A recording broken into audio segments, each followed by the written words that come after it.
somebody wrongfully without due process. And I'm like, all right, well, check this out. I don't care about due process for people who are not legal citizens. I certainly don't care about due process for people who are fleeing to this country because of their violent gang activity. I don't care if you have children. As a matter of fact, I think our policy needs to ensure that you are not incentivized to start a family as a violent felon in this country. On God, like I said, man, that 14th Amendment loophole is killing us. Is like, that's probably one amendment we do need to take care of and be like, yeah, well, I don't like it how the Dems are pretty much saying, well, it's unconstitutional because, well, they're a criminal. They came here and have a family, so they're an American citizen now. And I'm just looking at them like, bro, y'all serious?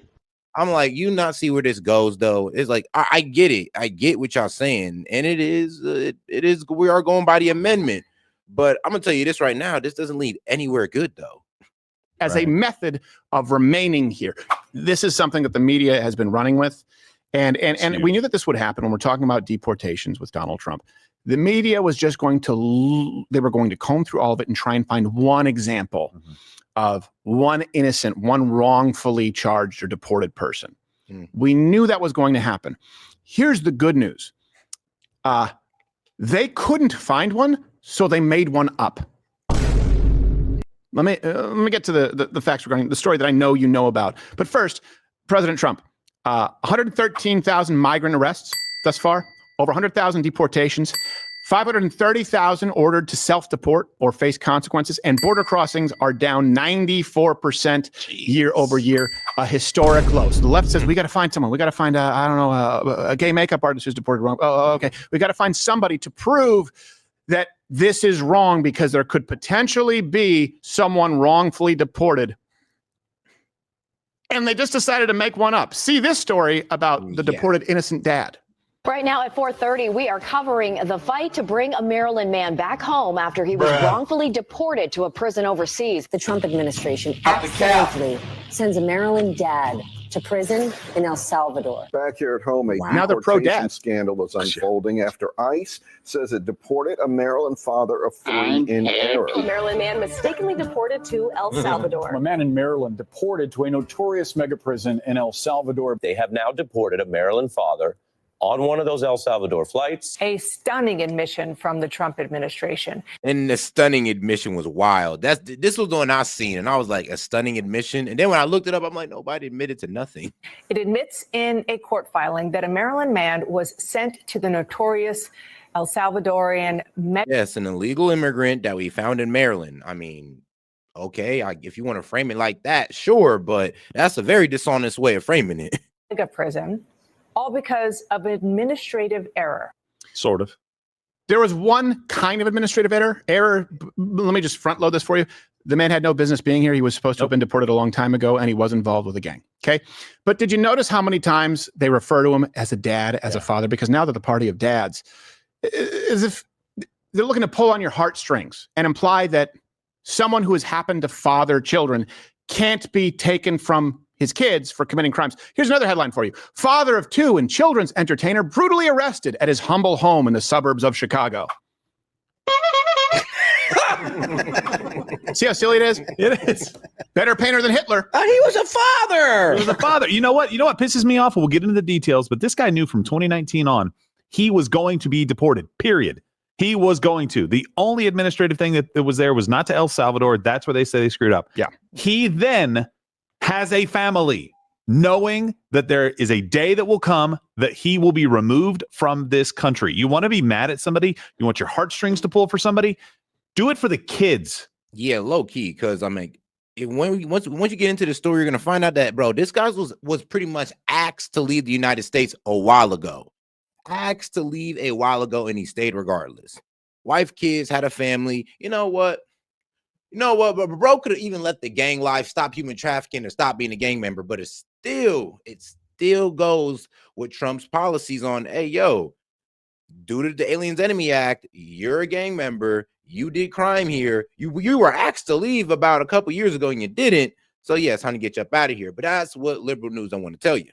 Because that guy, that selfish prick, did this to try to get to stay here and did not care about the consequences to his family. Yeah. So when he starts caring about them, I will. I would add one thing. And I see my libs in the chat wanting some Sam Cedar. Y'all want some Sam Cedar? I got y'all. Even worse is he actually was hoping for those consequences to be a shield. Yes. Sympathy. So that brings us to today's installment of Claim Truth. Wrong. As always, all references, the links are in the description. Click it right there. I encourage you to do more research. Here's the first claim that you'll hear. He was wrongfully deported. Even Trump admitted it. A Maryland father with protected status. And that is the biggest lie. Oh, even Trump admitted it. I'm like, Trump didn't admit that. Hold on, bro. We're talking about the man who never admits that he's wrong. I mean, even when Trump is wrong, he don't admit it. So you're all of a sudden, even when the liberal media pushes, oh, Trump never admits when he's wrong. Trump never admits when he's wrong. All of a sudden, he admits when he's wrong. After y'all been like, what, 8 years saying this man never says when he's wrong. All of a sudden, he admits when he's wrong. Do y'all hear yourselves sometimes? It's the double speak. Who was wrongfully deported to status. that mega prison in El Salvador. The Atlantic first reported this story. It's now been confirmed by NBC News. Trump officials admit in a court filing the man's deportation was due to an administrative error. So he was wrongfully deported. Trump admitted it. Here's the truth. No, he wasn't. He was absolutely was supposed to be deported. So October in 2019, Abrego Garcia was ordered to be removed from the United States. I would say that's the first administrative error. Boom. Right there. Like, it's right there, bro. So let's go back on that. Garcia was ordered to be removed from the United States. I would say that's the first administrative error. I don't understand the ordered to be removed and not kicking his ass out. True. It's like, all right, okay, you're guilty of murder. I'll get around to it in 6 years. Don't leave town. All right, come on, straighten up. Keep your nose clean until you get sent to prison 6 years from now. All right, come on, honor system. I'm trusting you. Your lease is up, but go ahead and stay as long as you can. Yeah. We're gonna evict you eventually. That's the problem that we have. That's the red tape that we have to get through. This guy was determined to be a flight risk and a danger to the community. Bond was withheld. And this is the administrative error they're discussing. He was supposed to be spared deportation to El Salvador only, meaning he was supposed to be deported. He's not supposed to be here. And they said, oh, because this guy may face some threats of violence in El Salvador, likely because of his prior gang activity, we'll send you anywhere else. So that's the only error. They want to make it seem like an innocent guy was deported. It's just, we won't send you to El Salvador. Now, that being said, does anyone think if he was ordered to be deported to Nicaragua or Honduras that it would be any better? So he Fair point. wrongfully here, ordered to be deported, not El Salvador. He only ended up on that flight to El Salvador as an alternate. And if you don't believe us, just listen to CNN in a brief moment of clarity, kind of admitting it. The government cannot remove him to El Salvador for fear of persecution in that country. He is still removable to another country, but he cannot be sent to El Salvador. Why? And if the federal government were to want to terminate that, they would have to go through an additional... Hold on. So wait. Why are we even honestly capitulating to his demands? You don't want to go to El Salvador off fear of prosecution? I mean, bro, you're a criminal. You're an ex-human trafficker or current human trafficker. We don't care. Process in immigration court. There was a flight manifest, and as ICE was working through this flight manifest, they were pulling off names. But this man literally stood in front of like, bro, don't send me back to El Salvador, bro. They're gonna prosecute me. Yeah. We do not care. Names because of various reasons, they say. His name, therefore, was moving its way up on the list until ultimately he was put on this deportation flight. So to is that the quote-unquote clerical error that they claim? Correct. That it just moved up a list? Also, she slept at her boyfriend's house and only had his shirt to wear. So it's just, they go, he was removable. That's kind of the key. Wow. Yes, he was removable. He was asked to be removed. I ain't gonna lie. It's kind of funny how our government said, we're going to deport you, but, later on, we'll get around to it, guys. And guys, let's make sure to double tap that screen and like the video, man. Appreciate the support. Right, the 3 dots up there in the corner. Why? Hey, tell me about MS-13. What kind of crimes did they commit? In other words, do you think Americans would be outraged on the technicality of not El Salvador because the remaining criminal gang members with whom he was likely active have an axe to grind with him? If people understood why this man was a risk, why he was ordered to be removed, How outraged do you think Americans would be? The left, meaning the media and Democrats, they don't care about you. They don't. Because they want every one of this man's ilk to stay here based on a technicality. And so, yep, granted, that was kind of an administrative mistake, though it is fun to think of the moment he was on standby and realized what was happening. Please, please, please, come on. Come on, come on. No, come on. Ay, chingada.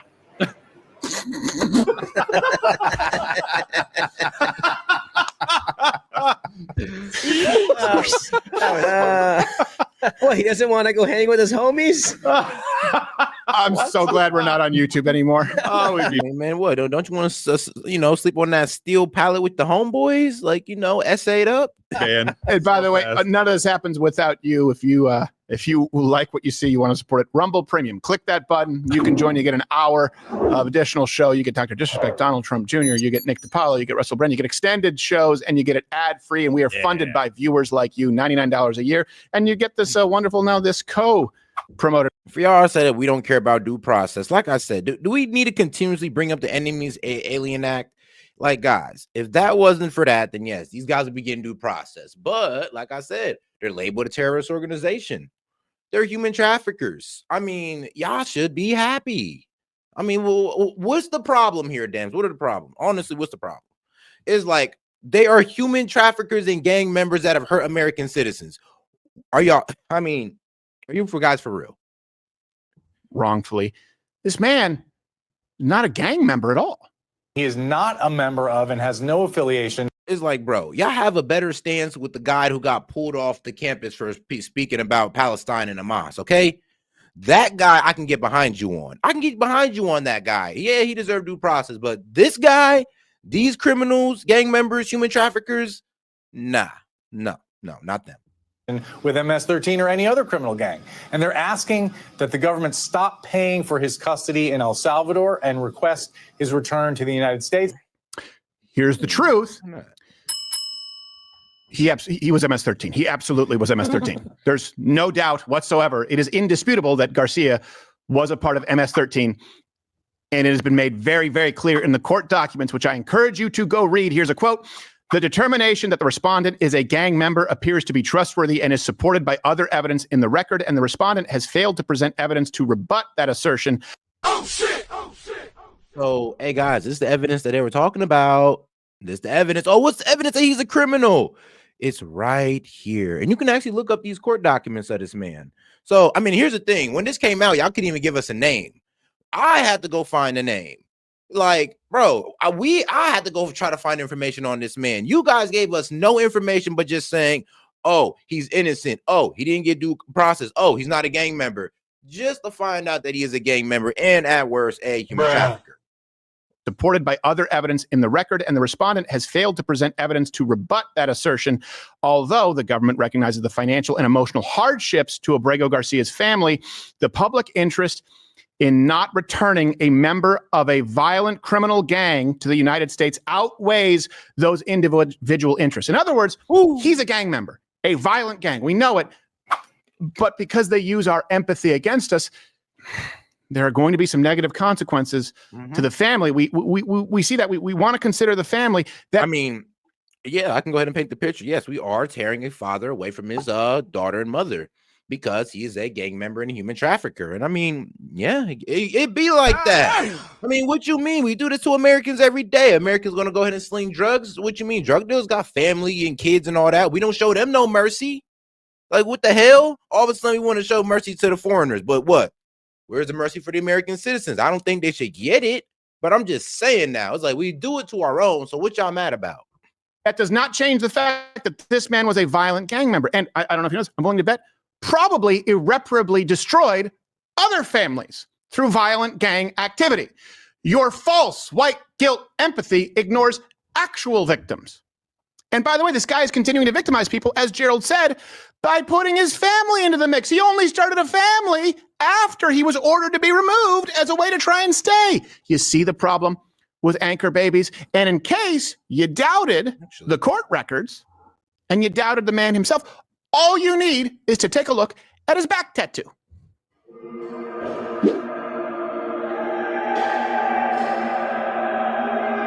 Damn. Hold on, that's bro's back tattoo. Hey, yo, are they? All you need is to take a look at his back tattoo. I am a member of the notorious international gang MS-13. No matter what, I might. Oh wow! Whoa, whoa, whoa! Okay, no. They funny. They funny. Go right. Oh, of course. They're always. It's always To people on audio, I'm not going to read it. Go and watch it. By the way, the statement that they were reading on the news, I don't know if it was MSNBC or whatever they were doing there, it was basically from his lawyer. What else is he going to say other than he is not a member of MS-13? He provided no evidence of that, by the way. He just said he's not. You got to bring him back. He's not a member. Okay, sure. Help me figure that out. We have evidence that he is. You can't refute that. I'm not asking you to prove a negative. Yeah, I'm just saying. I did say, like, bro, intelligence agents gathered information on this man. Intelligent agents. The lawyer tried to pretty much say, hey, nah, he's innocent. And the court was like, okay, cool, prove it. Because we got evidence that, he's that guy. So if you ain't got no evidence, then, well, buddy's getting on that plane. He's looks like a gang member. We've got evidence that he is. Help me here. Yes, somewhere out there, a lawyer did say Jeffrey Dahmer was innocent. That's true. Someone said OJ was innocent. That's right. Lots of people. Well, so did the court, kind of. They kind of because the lawyer, because the media got in it right and turned it into a racial thing. That's exactly what's happening here. His lawyer comes out and says he's not in a gang. The media goes, well, good enough for me. By the way, we also need fact checkers on new media and big tech platforms to ensure the integrity of journalism. Right. You took the word of the gang member's lawyer for it. Oh, yeah, and it's 2019. So, yeah, if you want to look up the guy's name, and in 2019, you'll be able to find those court documents stating that he was supposed to be removed from the United States. Since 2019, though, it's wild. But, okay, here we are today, though. Sorry. What was his name? Joker? Yeah, that's my mistrust of institutions. Just it's poking its ugly head out. I'm sorry, guys. Work on that. Trust your institutions. Here's the next claim that they'll make. It doesn't even really matter, but they also try and claim, which doesn't make sense if he was a gang member anyway, that he didn't get due process. And now, guys, for the naysayers, guys, you can always send in a video request. I'll be happy to go ahead and play it. But, like I said, if you're $5 and up, I'll go ahead and send in any video request. Even for the naysayers, you guys want to prove me wrong, you want to prove Stephen Crowder wrong, please try. So for individuals like this gentleman right here, who's a father, this gentleman, I'm not like shit. I want to be wrong. I'm tired of being right. It gets boring. I'm going to sit here and die on a hill and say whether or not he was MS-13 or not. I'm not trying to be on Fox News or Fox and 5 in the morning because I simply don't know the answer to that question. But what I will say is that he deserved a right of due process so that we can properly adjudicate that. Nope. Here's the truth. He received all of the due process to which he was entitled. Yes, it already happened. You just heard from his lawyer, right? Yes. Oh, shit. Oh, shit. That's true. Oh, shit. You're right. How the hell you hear from a lawyer if you ain't getting no court date or a due process? Oh, that went over my head, too. I'm like, well, we did just hear from bro's lawyer. So wait, how the hell you get a lawyer if you ain't got no due process? I mean, if he ain't went through no course, then what the hell he has a lawyer for? He has one.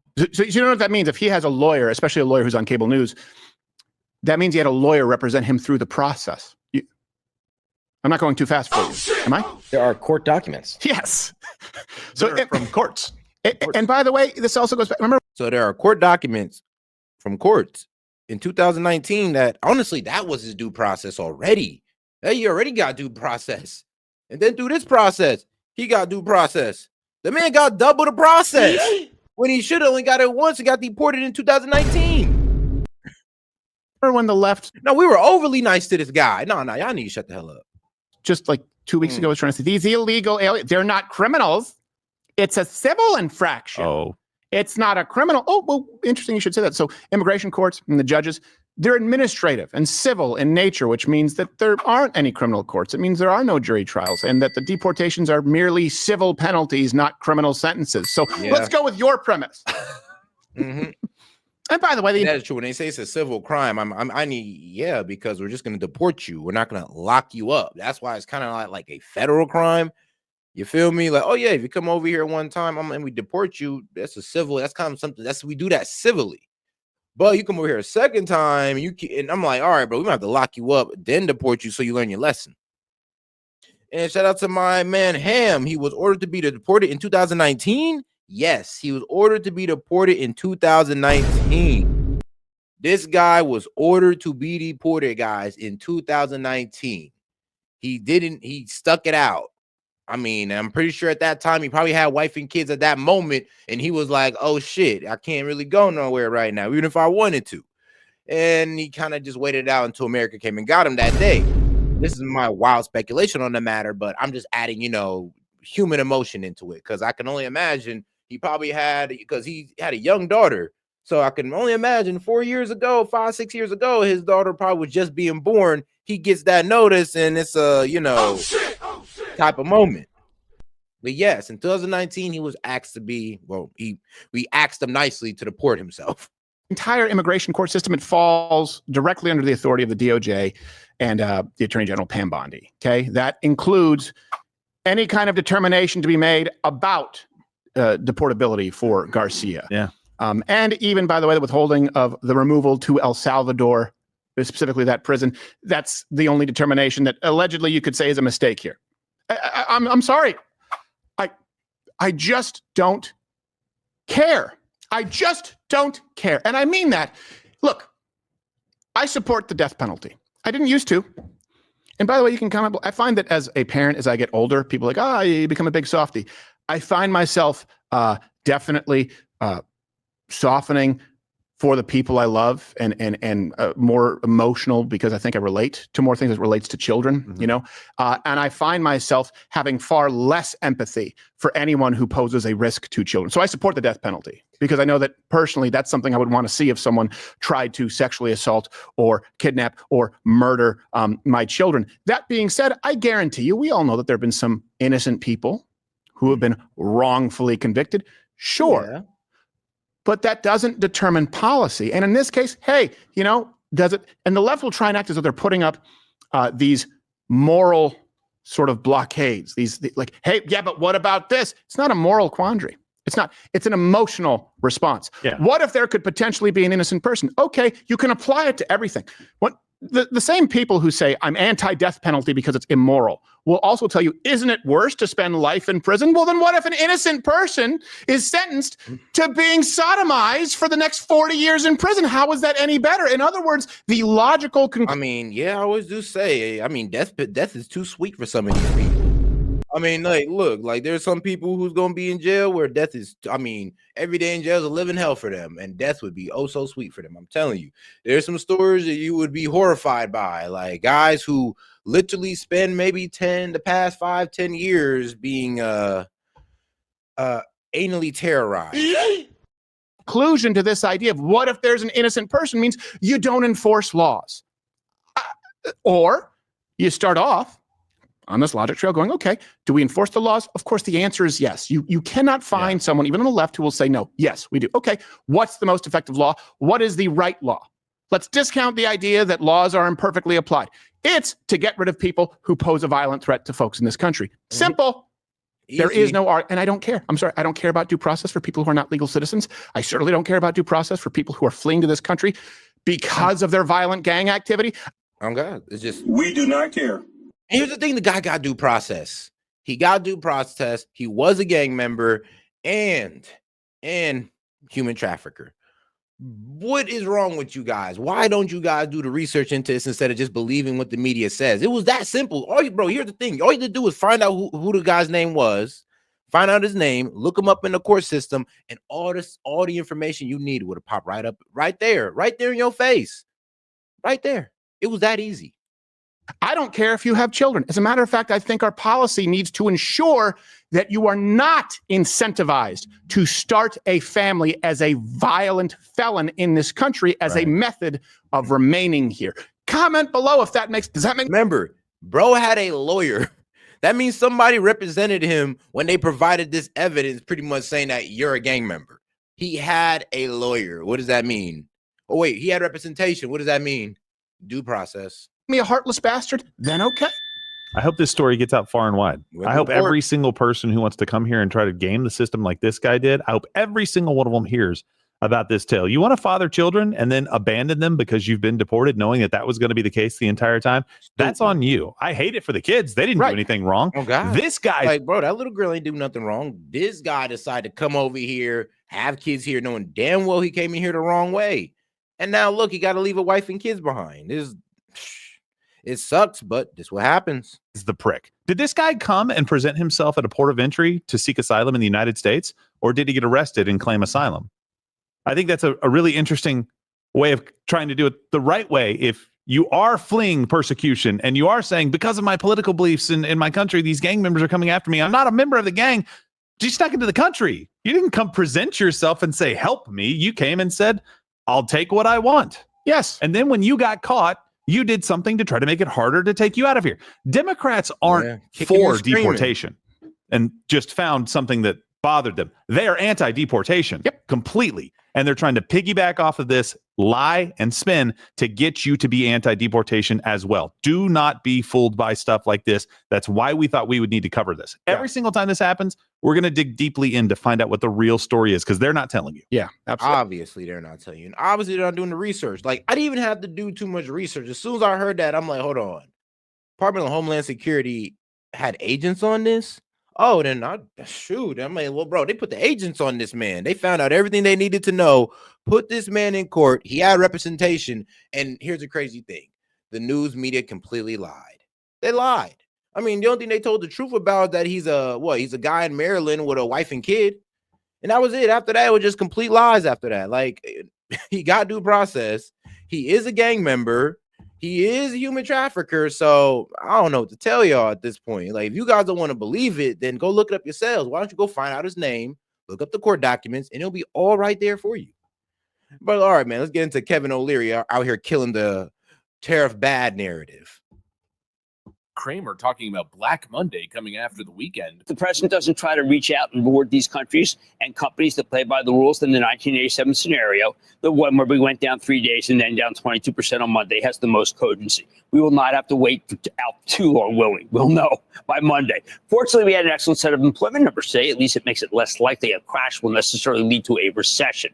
But if President Trump stays intransigent and does nothing to ameliorate the damage that I saw these last 2 days, I'm not going to be constructive here. I will contain my anger, but only because I lived through 87, and in the end, I came out okay. I was in cash for the crash. I know what this feels like. Oh, and if Europe moves against our fabulous tech companies next week, then I will be furious. That I promise you, because it should not happen. But let's be absolutely real as to what's going on here. They're doing what they always do. They're trying to scare you. They're trying to scare the average American out of supporting policies that will actually help you. It's absolute media insanity, a fear-mongering frenzy. But thankfully, every now and then, someone cuts through all the noise. And in this case, it's legendary investor Kevin O'Leary, Mr. Wonderful, who comes in cutting through all the BS and inserts some sanity in a media jungle of total insanity. Let me show you guys exactly what's going on. We got some stuff to get into, so let's roll the tape. All right, folks, so while everyone else is hyperventilating and declaring the end of the American economy as we know it, I guess some people still have their heads screwed on straight. Can you defend the tariffs? I try and focus on the signal, not the noise. Harris is not president. Trump is. And if you don't like him 12 years ago, you don't like him now, and I get it. But that's not the issue. Let's talk about the situation here. Reciprocal tariffs that have been put in place, they're basically ours for some countries. We've got 60 countries on the list. Already, you've heard from Thailand, Cambodia, the EU, and Senator Kenney in Louisiana calling for zero tariffs between Canada and the United States. The whole point is it's a negotiation. And if you can get to zero tariffs, that's the best outcome. That's called free trade. That's 50% of why these tariffs are put on. So I'd argue to you, yeah, I hate volatility. I don't like it when the market corrects, but the market corrects all the time. And it generally goes down 15 to 20%. It's proven over 100 years plus. It's a great buying opportunity. And we just got the jobs numbers. The economy is just fine. Now, maybe you don't like watching sausage being made. Obviously, Trump doesn't care. He's an unusual character that way. A lot of these negotiations are done in private quarters. Trump doesn't care. You saw the first of that with Lewinsky, was And I'd ask y'all, like, why don't y'all go look up what these countries have been doing, what certain certain corporations have been doing because of Trump's tariffs? Like, maybe I ain't know, but there's been about $4 trillion of business being moved into the United States. And that's excluding what Apple's also throwing in there as well. I mean, we got Vietnam going like, all right, cool, we'll drop our tariffs to 0. We got actually countries calling in going like, all right, we're cutting the BS with y'all. That's the strategy. That's the negotiation. I mean, I understand that it's going over y'all head, but come on now. Let's not act like we're all economic gurus now. Now that Trump has done something with the market, or that he's trying to turn America in a different direction, economic wise. He's trying to balance us out. He's trying to, like, we still got our consumer market, but he's trying to make us also a producing market as well. We just can't be consuming. Like, it doesn't work out.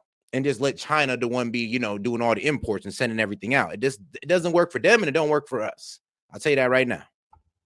You know, that's just the way he operates. So I don't care about the noise. I care about the outcome. And there you have it. And the thing is, he's not wrong. Yeah. Tariffs are not new. Tariffs are not radical. They're not some evil invention that Donald Trump cooked up in a dark room to sabotage the American economy on behalf of the Russians. Bro. Every single country pretty much on planet Earth uses tariffs. They're tools, they're leverage. The people who are claiming that these tariffs are going to... And then some of these countries use something worse than a tariff. Man, an import ban. I mean, we don't even get to sell our products in their country.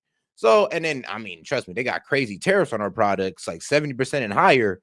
But then import bans is just like, bro, so you don't even want our products in there. I mean, what was it? I think one country told us that they don't want to accept a certain product of our potatoes because they couldn't tell the origin.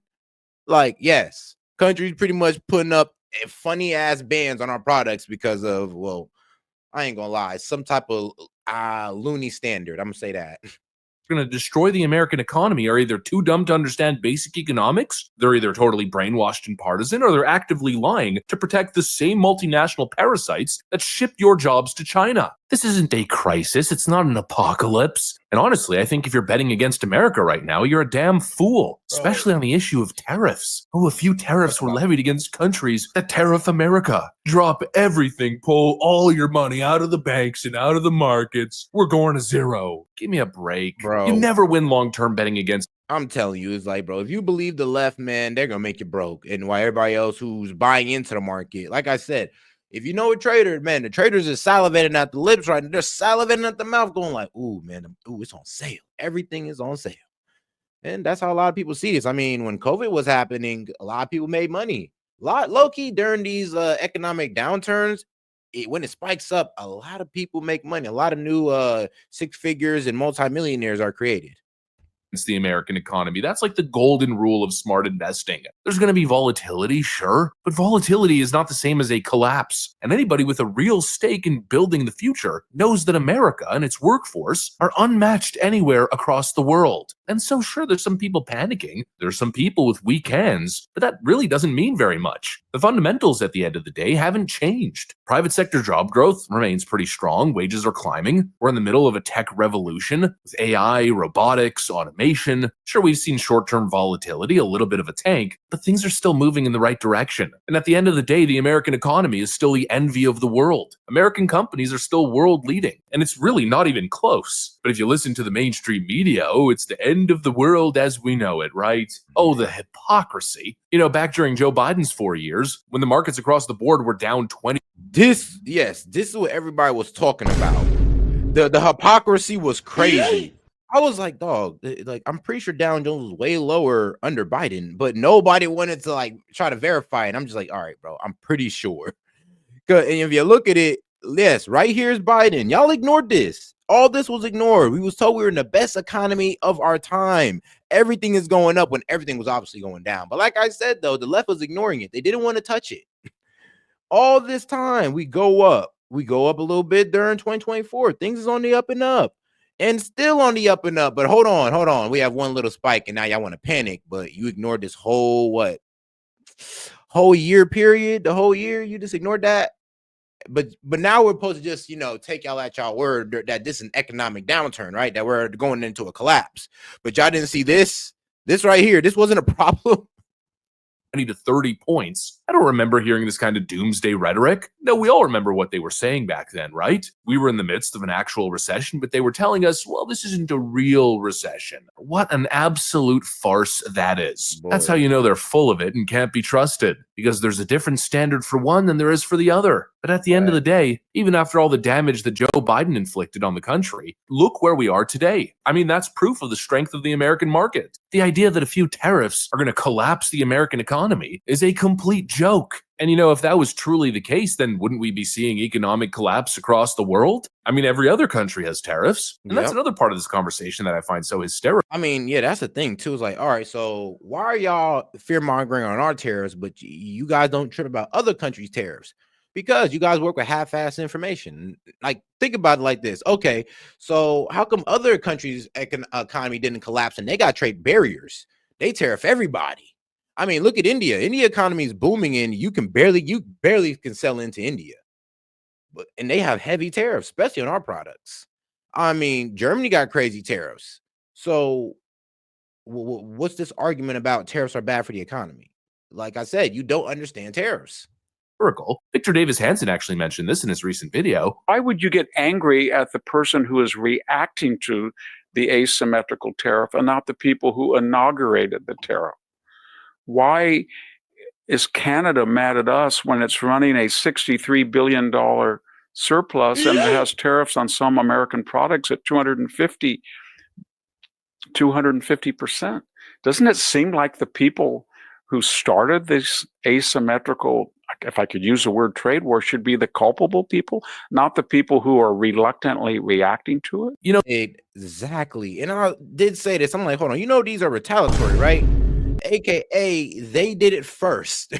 Now, I'm not trying to be petty here, but I mean, they did it first, man. What the hell?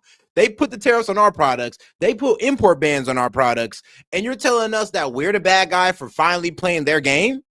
Y'all don't know enough to be talking on this, apparently. The double standard is quite frankly hilarious. Just look at Canada. They've applied tariffs on U.S. goods for years, for decades. But now that Trump is saying, well, okay, you have tariffs on us, well, we're going to tariff you. Suddenly, Trump is some sort of economic terrorist, a tyrant waging economic war. I mean, it's unreal. Just look at this headline. Canadian Finance Minister Melanie Joly claims that Canada's relationship with the U.S. will, quote, never be the same. Don't you find that incredibly entitled and hypocritical? Canada tariffs the US and nobody even bats an eye. A couple targeted relatively low tariffs here and there on Canadian imports. And America has committed this grave sin and destroyed the relationship forever. It's such a manufactured, hyperbolic crisis across the board. It's not even funny. And it's so obvious that people are exaggerating for whatever purpose they may be doing so. But at the end of the day, look what the smart investors are doing. Not even flinching. Kevin O'Leary doesn't seem to be panicking because, yeah, things happen. Markets fluctuate. They crash. They recover. Again, markets were down up to 30% during Biden's first 2 years. Just look at the chart and that was A-okay. But now we see a slight dip and it's the end of the world. Come on. Obviously, Trump's plan isn't chaos. It's not to tank global trade. Don't fall for the media hysteria. The way I'm looking at it, I'm betting on America. Who cares if Wall Street isn't? It's just like we keep hearing. Who cares what Wall Street thinks? It's Main Street's turn, baby. It's basically that simple, at least in my mind. Anyways, that's pretty. Yeah, I mean, the same people who want to be like, we need to go against the rich and the rich this and the rich that are kind of capitulating to the rich. Y'all letting the rich fearmonger y'all. I mean, I thought y'all wanted to go against the corporations, and this is us going against the corporations, but y'all kind of want us to work back in the corporations' favor. But I thought y'all was for the middle class. Like, come on, guys. Y'all never stood on nothing.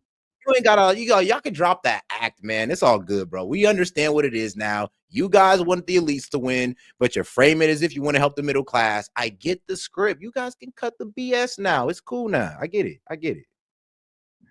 But let's get into my man Stephen Miller and let's watch him explain it. My man been cooking lately. Welcome back, America. We're here with our friend Stephen Miller, the ubiquitous Stephen Miller, and that's a good thing.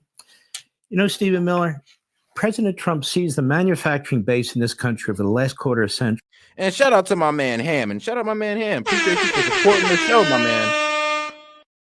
And all right, man, what do you say? He's like, play Trump's comment from Air Force One yesterday about sending citizens to El Salvador so the app profile can be educated to sending citizens to El Salvador. All right. Why not? really on its back as a result of tax policies and other policies of our government. He sees a bloated government completely out of control. Doge made that quite obvious. He sees tax rates on our corporations that are higher than anywhere else in the free industrial world. He sees all these things going on, and he's trying to tackle them one after another. He wants to slash taxes, slash them for corporations. He wants companies to come into the United States. He's trying to reduce the size of government, get rid of the bloat and so forth and so on one side, create wealth and prosperity, tax cut. And on the other, he's saying, look, we've got to reindustrialize America. Our manufacturing base is hurting and so forth and so on.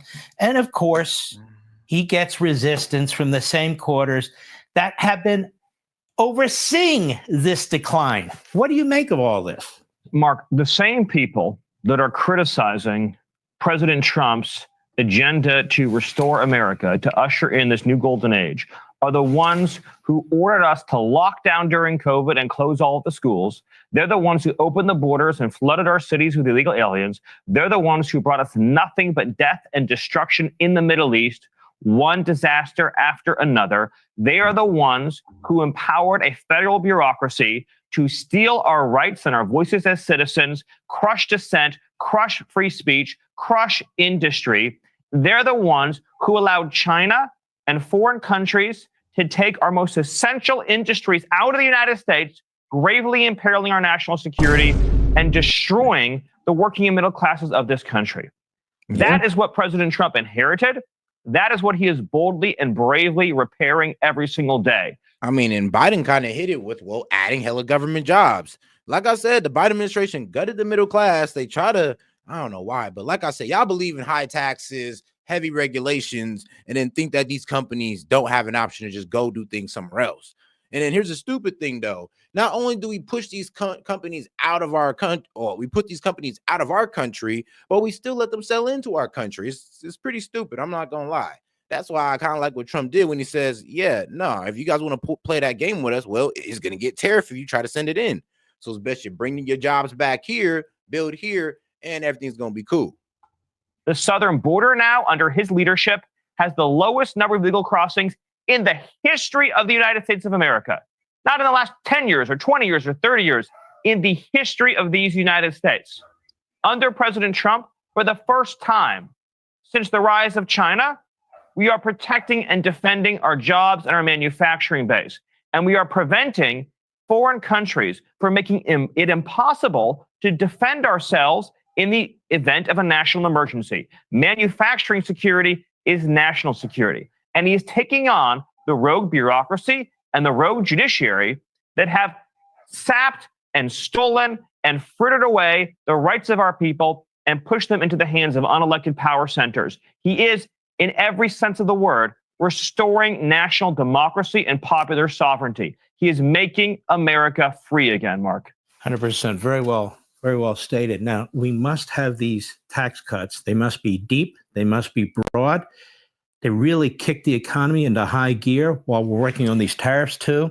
And then we get the usual hand wringers talking about the deficit. I think people need to understand tax cuts don't create deficits. Government spending creates deficits. Thank you. Tax cuts mean nothing more than people get to keep what they earned. And I swear to God, bro, that is exactly how the Democrats framed it during the election. Like, I remember, like, oh, the economics looked over Trump's tax plan and Kamala's tax plan, and Trump tax plan add more spending. And I looked it up. I looked up the graph that they was doing, that they was working out on. I think it was on the Wall Street Journal. And it was wild as hell how they were playing this. So pretty much increase in government spending is the government not being able to take taxes from you. So the government taking less money from you, they was framing that as an increase in government spending. And I'm just like, no, that's just a decrease in y'all budget. That means you guys can't spend as much. It's like, but it's not an increase in spending because you guys aren't taking money from the American people. And that's literally how they were framing it.